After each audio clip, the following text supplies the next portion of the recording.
तो अब हम चैप्टर 2 में हमने देखा कि ब्रिटिश मतलब देख रहे हैं कि ब्रिटिश जो है किस तरह अपना एक्सपैंड कर रही थी अपना एम्पायर को। तो बैटल ऑफ बक्सर के बाद हमने देखा कि इसने अपना इस्टेब्लिशमेंट कर ही लिया। फिर इसने मैसूर में भी इसका कन्फ्लिक्ट हुआ, टीपू सुल्तान को इसने हराया, डिफीट किया और टीपू सुल्तान मर गया और वहाँ भी इसका राज्य हो गया। फिर मराठास के साथ भी ऐसा ही हुआ। फिर इसने पंजाब को कैसे मिलाया, तो एंग्लो सिख वॉर्स बहुत सारे हुए। तो रंजीत सिंह था वो मतलब मास्टर बन गया पंजाब का, अपने आप को उसने बनाया। उसने साइन किया एक ट्रीटी परपिचुअल फ्रेंडशिप का ब्रिटिश के साथ, ठीक है, ब्रिटिश के साथ उसकी दोस्ती रहे, उसको उसने मतलब कि एक ट्रीटी को साइन किया। इसके अनुसार रंजीत सिंह तैयार हो गया कि अपने आप को सीमित कर लेगा जो वेस्ट था सतलज का, और ब्रिटिश ने प्रॉमिस किया कि उसका मतलब कि जहाँ वो राज्य करेगा उसमें वो कोई दखलंदाजी नहीं करेगा। तो लाइन ऑफ पंजाब, तो डेथ जब हो गया रंजीत सिंह का, तो खालसा जो है ज़्यादा पावरफुल बन गए पंजाब में। तो पहला एंग्लो सिख वॉर लड़ी गई 1846 में, जिसमें सिख्स हार गए।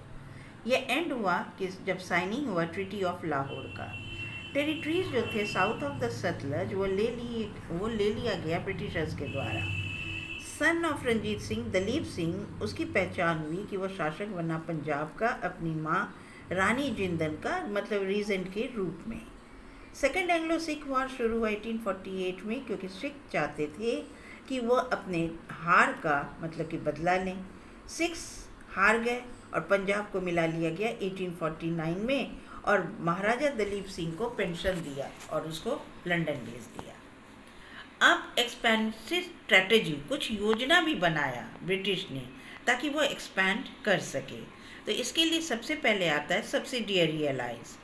तो ज़्यादातर शासक जो बड़े बड़े किंगडम के थे उन्होंने उसको फॉलो कराया वेलेस्ली ने कि वो साइन करे एक फ्रेंडली ट्रीटी ब्रिटिश के साथ। रूलर्स जो एंटर कर गए इस अलायंस में उनको स्वीकार करना पड़ा ब्रिटिश का कि ये सुप्रीम पावर है, और एक ब्रिटिश ऑफिस मतलब रखना पड़ा अपना मतलब दरबार में, उसको जो है ब्रिटिश का ऑफिस खोलना पड़ा। अब इनको पे करना पड़ता था ये ब्रिटिश फोर्सेस को। अब रूलर जो है वह कोई भी अलायंस में नहीं जा सकता था कोई दूसरे पावर में। ये तैयार हो गए कि ये कोई फॉरेनर मतलब कि ब्रिटिश के अलावा अपने राज्य में आने नहीं देंगे। बदले में ब्रिटिश ने प्रॉमिस किया प्रोटेक्शन कि कोई भी अंदरूनी या एक्सटर्नल अटैक का। तो अब क्या हुआ कि यहाँ पर डॉक्ट्रिन मतलब कि यहाँ पर पैरामाउंसी का सिद्धांत चला, एक मतलब लॉर्ड डलहौजी के द्वारा, लॉर्ड हेस्टिंग्स के द्वारा। लॉर्ड हेस्टिंग्स ने स्टार्ट किया policy of doctrine of paramountcy. इसके अंडर हर स्टेट्स को स्वीकार करना पड़ता था ब्रिटिश को सर्वोच्च या सुप्रीम पावर इंडिया में। हर स्टेट्स को एक्नॉलेज करना पड़ता था इसका।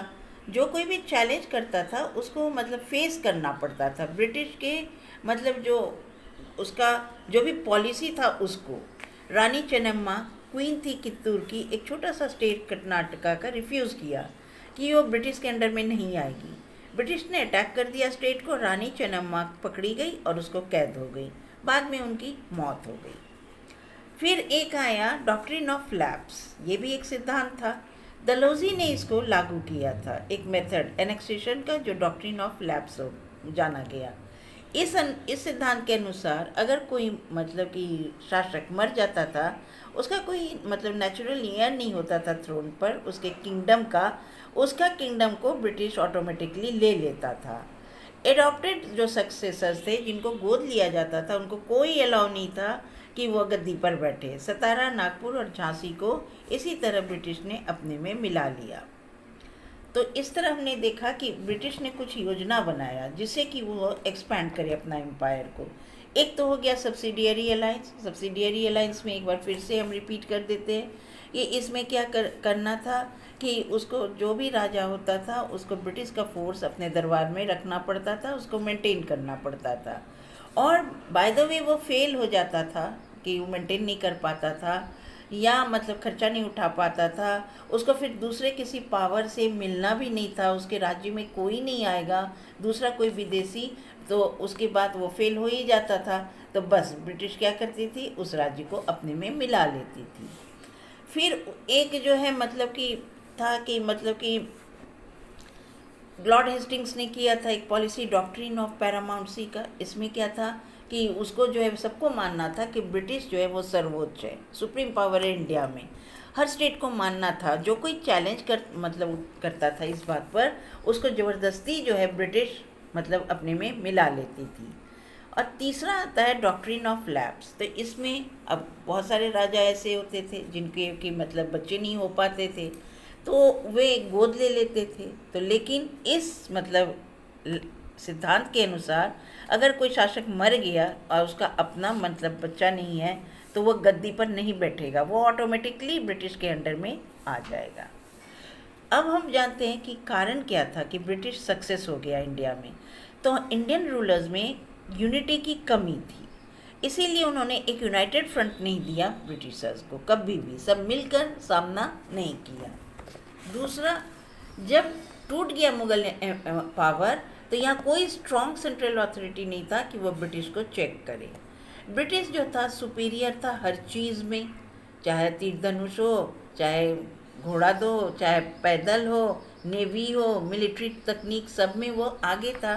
ब्रिटिश सोल्जर्स डिसिप्लिन थे और बेटर ट्रेंड थे। मराठास जो कि मतलब कि इस वैकम को भर सकते थे, खालीपन को जो क्रिएट हुआ, लेकिन मुगल्स के डाउनफॉल होते ही ये डिवाइडेड ताकत बन गए। ये अनेबल थे कि ये फॉर्म नहीं कर पाए एक यूनाइटेड फ्रंट और ब्रिटिश से नहीं लड़ पाए। तो इस तरह से यही सारे कारण थे कि ब्रिटिश जो है वो सक्सेस हो गई इंडिया में और उन्होंने अपना एस्टैब्लिशमेंट कर लिया। That's all, have a nice day.